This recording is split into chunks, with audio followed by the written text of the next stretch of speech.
उस रूप में देखो। श्री कृष्ण सभी पर्सनालिटियों का मिश्रण है, और उसमें तुम्हें बुद्ध भी दिखाई पड़ेगा, उसमें तुम्हें अर्जुन भी, सिकंदर भी, योद्धा भी, प्रेमी भी, सब। बस बस इसीलिए हिंदुओं ने मूर्ति पूजा की थी कि जब वो मूर्ति देखेंगे तो उन्हें जो रास्ते पे जाना है वो याद आएगा। बाद में हिंदुओं ने क्या किया, मूर्ति को ही पूजने लगे। वो जो उद्देश्य था मूर्ति का, यही तो सत्यार्थ प्रकाश में लिखा है। स्वामी दयानंद सरस्वती मूर्ति पूजा का विरोध करते थे, इसलिए नहीं कि मूर्ति गलत है, इसलिए उन्होंने कहा जो भारत में मूर्ति पूजा का उद्देश्य था वो आप भूल गए। जैसे हनुमान जी की फोटो लगी, मतलब ध्यान करना है, और ध्यान कैसे करना है वो हनुमान चालीसा में लिखा हुआ है। एक एक लाइन में लिखा हुआ, राम रसायन तुम्हारे पास है, तुम्हारे अंदर राम रूपी रसायन है, वही तो शक्ति वो बता रहे हैं। उस रसायन को तुम देख ही नहीं रहे,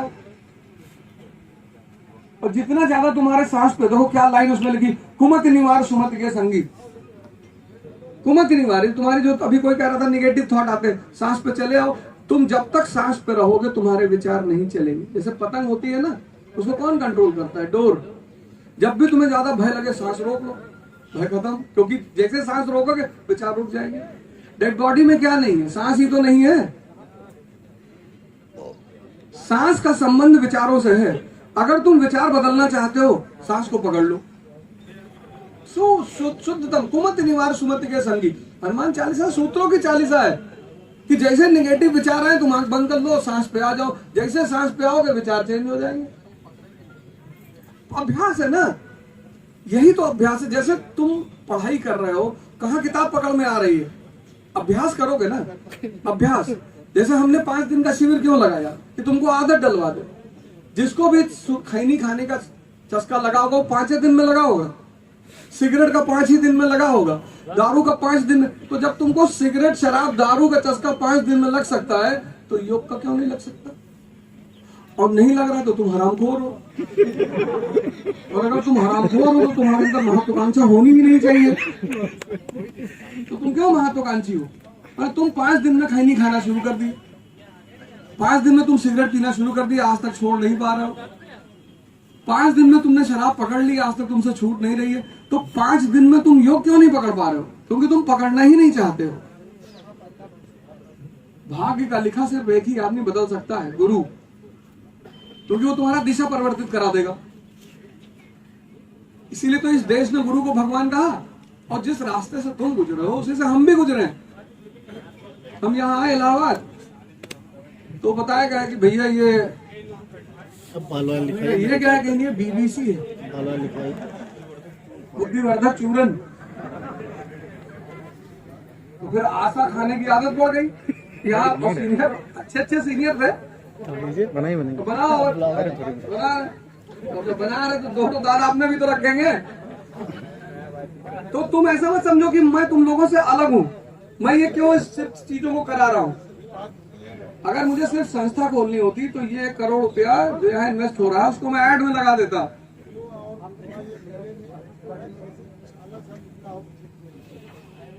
उसका मैं प्रचार कर देता, और उस प्रचार से 500 एडमिशन हो जाते। लेकिन मैं चूंकि तुम्हारे बीच से निकला हूं और ये सब करके निकला हूं, तभी तो वो जो पुराने लोग मेरे साथ वाले हैं वो सोचते हैं कि बहुत मक्कार आदमी है। नहीं सोचते, वो गलत नहीं सोचते, उनका भी सोचना सही है, क्योंकि वो तो वहीं रह गए।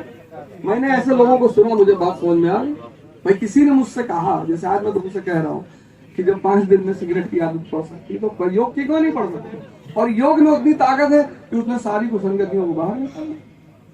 कुमत निवार सुमत के संगीत।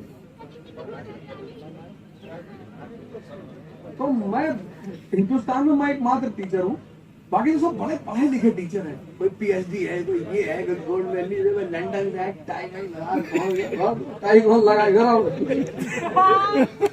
लगाएगा। हम हैदराबाद सेमिनार लेने गए,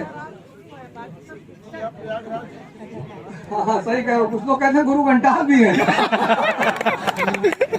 तो हम हैदराबाद गए सेमिनार लेने, तो फ्लाइट लेट में पहुंची, टी-शर्ट लोअर पहुंच के पहुंचे, तो आयोजक ने कहा भैया सेंटर पे आ गए। पहुंच गए, चप्पल को पहने कहा कि बहुत देर हो गई, 2 घंटा हो गया, हम सीधे क्लास में चले गए। तो क्लास में गए तो लौंडे देख रहे तो देख रहे थे, सोचे पंखा उनका ठीक करने आया और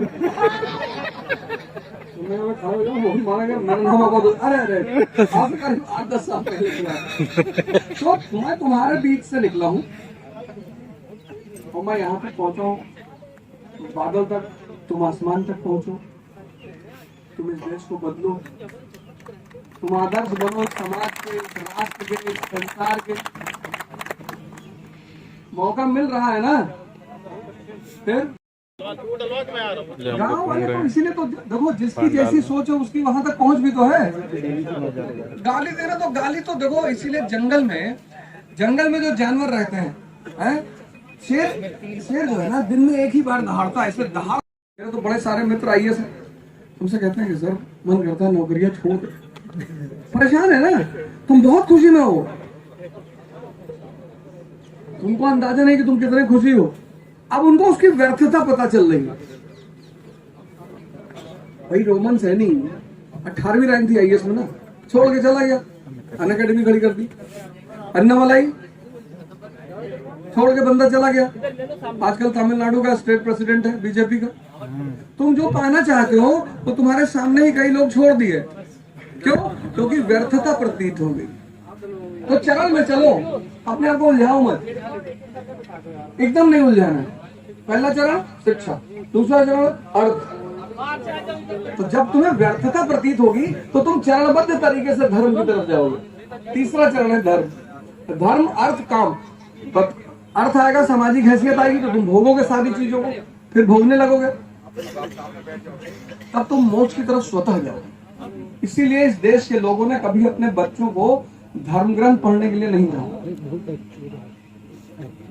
आप लोगों में जितने भी लोग हिंदू परिवारों में पैदा हुए हो, उसमें से शायद ही किसी के बाप ने कहा होगा गीता पढ़ लो, और अगर गलती से उठाए भी होगे तो नाराज हो गया हो, गीता पढ़ रहे हैं, मार गिरा दे, कहा ना। इसीलिए कहा क्योंकि संस्कृति ने कहा है कि आप पहले इस व्यर्थता को, बुद्ध को व्यर्थता समझ में आई। कबीर के पुराने जन्म के संस्कार थे, इन्हें जैसे स्वामी जी कहते हैं ना, मुझे 3 जन्म तक देख लेता हूँ, तो कबीर के पूर्व जन्म के संस्कार थे, उनको वो व्यर्थता पूर्व जन्म में दिखाई पड़ गई थी। उस जन्म में वो सन्यासी स्वतः हो गए। समझ में आ रही ना। तो साइंटिफिक, इसी को तो रैशनलिज्म कहा गया। शिक्षा क्या करती है? दिमाग को जिंदा करती है। शिक्षा आईएएस थोड़ी बनाती है। हाँ, तो जिंदा दिमाग आईएएस बन जाएगा, डॉक्टर बन जाएगा, इंजीनियर बन जाएगा। उसका नहीं, अगर उसको सारी व्यर्थता दिखाई पड़ गई तो विवेकानंद बन जाएगा। उसके पास सारे ऑप्शन है, लेकिन पहला काम वो नहीं करेगा।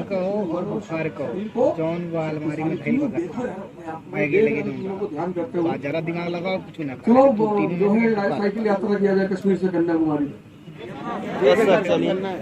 फोटो भेजो, मस्त। अभी तुम्हारे लोग माँ बाप बंद करा देंगे हमको कि हमारे लड़कों भड़काता है। सबसे पहले काम करो, कहूँ और देखा का तो ये जो हम बता रहे हैं, नहीं बहुत मारे चिंता न करो।